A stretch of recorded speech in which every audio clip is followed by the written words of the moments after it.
لیس کمثلہ شیء۔ قرآن میں خدا کے بارے میں یہ الفاظ آئے ہیں کہ اس کے مثل کوئی چیز نہیں۔ الشورى آیت نمبر 11۔ خدا ہر اعتبار سے ایک برتر ہستی ہے۔ اس کا برتر ہونا ہی اس کو یہ حیثیت دیتا ہے کہ وہ تمام موجودات کا خدا ٹھہرے، سب کے سب اس کے آگے جھک جائیں، سب کے سب اس کو اپنا بڑا بنا کر اس کے مقابلے میں چھوٹا بننے پر راضی ہو جائیں۔ خدا اپنی ذات میں قائم ہے۔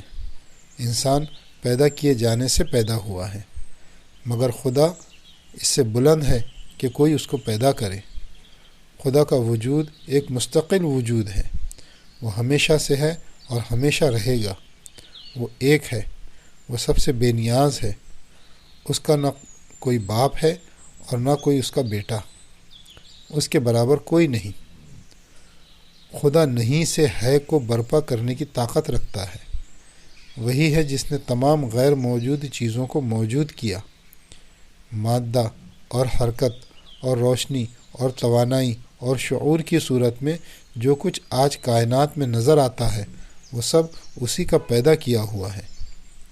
اسی نے تمام چیزوں کو وجود بخشا ہے۔ خدا غیب کا علم رکھتا ہے۔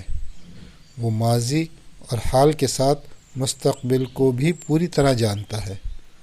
خدا کی اسی صفت خاص کی بنا پر یہ ممکن ہوا کہ وہ کائنات کی ایسی منصوبہ بندی کرے کہ اس کے تمام اجزاء ایک دوسرے سے متوافق ہوں،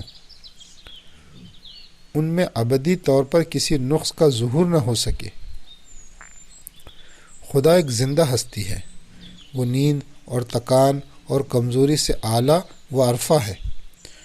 وہ اپنی وسیع کائنات کا مسلسل نظم کر رہا ہے۔ یہی وجہ ہے کہ ہزاروں بلین سال گزرنے کے بعد بھی کائنات کی حرکت برابر جاری ہے۔ اس میں کبھی وقفہ نہیں پڑا، اس میں کوئی خلل واقع نہیں ہوا۔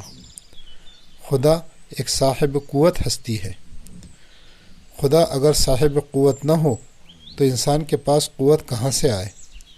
خدا تمام چیزوں کو دیکھنے والا ہے۔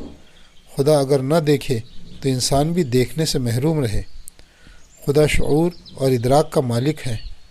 خدا اگر شعور اور ادراک کا مالک نہ ہو تو انسان کے پاس نہ شعور ہوگا اور نہ وہ کسی چیز کا ادراک کر سکے گا۔